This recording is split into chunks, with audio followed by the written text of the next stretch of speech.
Bienvenue à tous dans cette nouvelle émission du Digital JT économique d'Anews Sécurité. Et bonjour Patrick. Bonjour Soline. Nous commençons par une nomination importante chez les directeurs sécurité.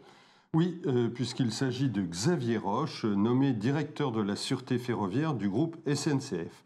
Il a notamment pour mission de renforcer la politique en faveur du continuum de sécurité. C'est un objectif incontournable à l'approche des grands événements sportifs de 2023 et 2024 qui nécessiteront une coordination poussée entre l'opérateur ferroviaire et les forces de l'ordre.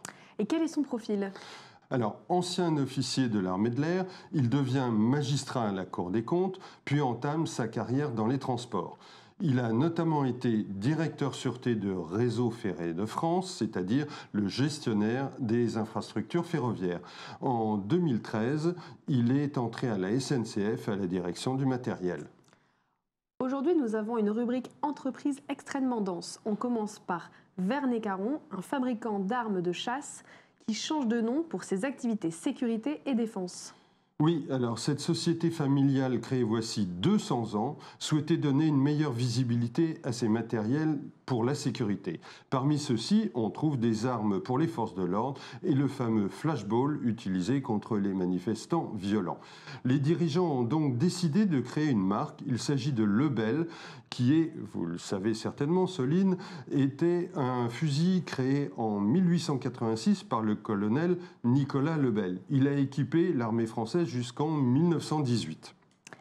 Et quel est l'avantage d'utiliser cette marque ? Alors, elle est beaucoup plus facile à utiliser à l'international qu'un nom compliqué comme Vernet-Caron. Or, l'entreprise réalise plus des 2/3 de son activité sécurité à l'exportation. On parle maintenant d'une autre entreprise en mouvement, mais dans un tout autre secteur. Anaveo, un des leaders de la vidéosurveillance.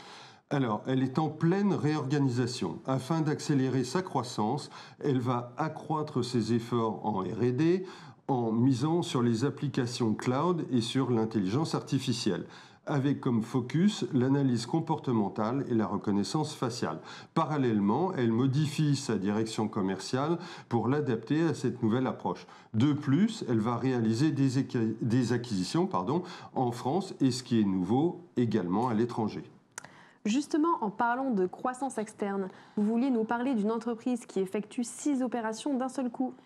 Effectivement, le télésurveilleur Sotel acquiert le fonds de commerce de 5 sociétés de sécurité appartenant à la famille Guinaud, qui sont prestataires de BNP Paribas, et une filiale de la banque en charge de la télésurveillance de ces 2000 agences, et donc ça fait bien 6.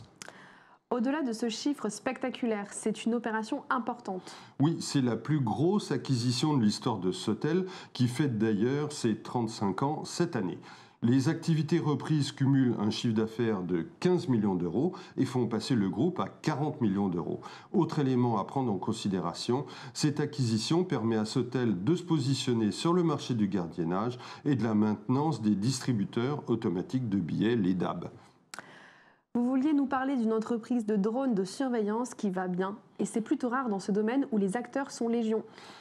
Alors, c'est très rare même. Delta Drone annonce ses premiers résultats bénéficiaires. Elle affirme que les fabricants de drones rentables ayant une taille comparable à la sienne se comptent sur les doigts d'une seule main à l'échelle mondiale. C'est vraiment très peu. Pour finir cette rubrique, on va parler d'une entreprise condamnée à une lourde amende. Alors, il s'agit du constructeur de caméras de vidéosurveillance Mobotix et de certains de ses grossistes qui se sont vus infliger par l'autorité de la concurrence une amende totale de 1,4 million d'euros.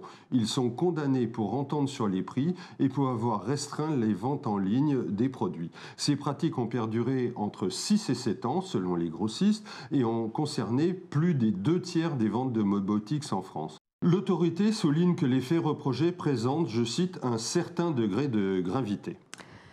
Patrick, revenons aux drones, mais pour parler cette fois-ci de contrats signés avec des acteurs publics.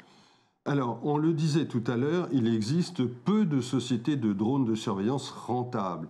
C'est tout simplement parce qu'elles font beaucoup de dépenses, en R&D notamment, et qu'elles ont des ventes insuffisantes. Or, il semble que ce dernier aspect est en train d'évoluer, notamment à cause de la Coupe du Monde de rugby de 2023 et des JO de 2024, qui vont nécessiter une utilisation importante de ce type d'équipement par les forces de l'ordre. Alors Patrick, qui a signé avec qui?